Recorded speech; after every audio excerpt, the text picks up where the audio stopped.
मंगलम भगवान विष्णु मंगलम गरुड़ध्वजं मंगलम पुंडरीकाक्ष मंगलाय तनोहरि। ओम पूज्य देवता नमः स्वाहा, ओम बुद्ध देवता नमः स्वाहा, ओम सूर्य देवता नमः स्वाहा। रब्बि इश्रह ली सदरी वयस्सिर ली अमरी वहलुल उक़दतम मिन लिसानी यफ़क़हू क़ौली। हर किस्म की तारीफ और तौसीफ, किबरियाई और बड़ाई, इज्जत और बुजुर्गी उस अल्लाह तबारक व तआला की ले लायक और सदावार है जो रब्बुल आलमीन है, जो मालिक यौमिद्दीन है, जो क्रिएटर ऑफ यूनिवर्स है, जो संपूर्ण जगत को रचाया और बसाया है।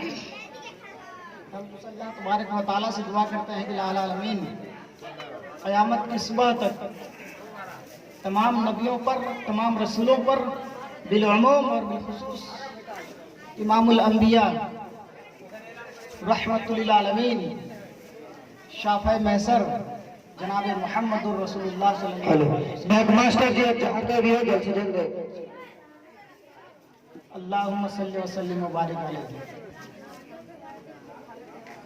खुतबा मसनूना की बात, कुरान करीम से मैंने एक आयत तिलावत की है। मैं कोशिश करूंगा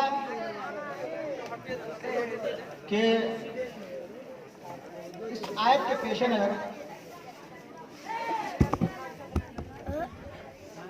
मुहम्मदुर रसूलुल्लाह सल्लल्लाहु अलैहि वसल्लम की सीरत को आपके सामने रखने की कोशिश करूंगा।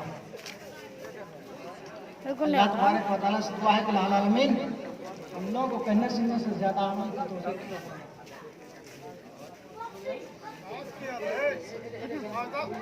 अल्लाह तबारक व तआला कुरान करीम के अंदर फरमाता है वमा अरसलनाका इल्ला रहमतल लिल आलमीन। ऐ मेरे प्यारे हबीब, हमने आपको संपूर्ण जगत के लिए, पूरी दुनिया के लिए रहमत बनाकर भेजा है। अल्लाह के रसूल सल्लल्लाहु अलैहि वसल्लम के आने से पहले बहुत सारे रसूल आ चुके हैं।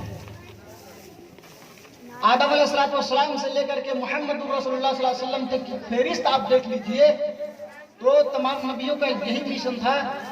तमाम नबी यही पैगाम लेकर के आए, अशहदु अल्ला इलाहा इल्लल्लाह, यानी लोगों इस बात की गवाही दो कि अल्लाह के अलावा कोई पूजा योग्य नहीं है, यानी अल्लाह के अलावा कोई माबूद नहीं है, पूजा करने के लायक सिर्फ अल्लाह तबारक व तआला है, उसके अलावा कोई नहीं है।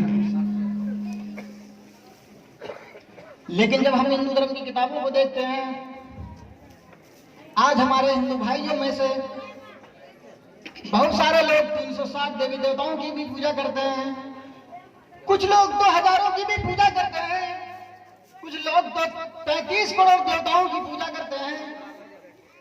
आप मनवस्मृति उठा लीजिए तो मनवस्मृति के अंदर आपको यह अल्फाज मिलेगा कि 33 करोड़ देवताओं की पूजा करना अनिवार्य है, जरूरी है।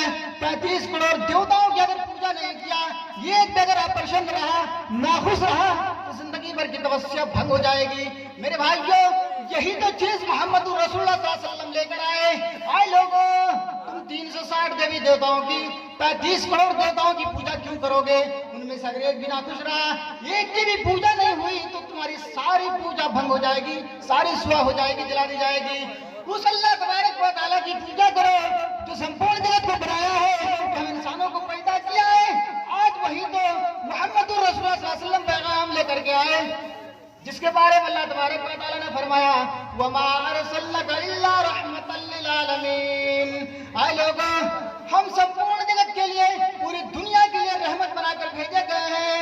आओ मेरी शरण में आ जाओ, मेरी बात मान लो, अल्लाह तबारक व तआला की ओर आ जाओ, जहन्नम से बच जाओगे, जहन्नम के अज़ाब से बच जाओगे। वही तो वेद व्यास जी भी कह रहे हैं, एकम ब्रह्मादित्य नास्ति किंचन, ब्रह्मा एक है, दूसरा नहीं है, तीसरा नहीं है, चौथा नहीं है, पांचवा नहीं है, छठा नहीं है, अल्लाह एक है, अल्लाह के अलावा कोई माबूद नहीं है। मेरे भाइयों, अल्लाह तबारक व तआला की इबादत करो।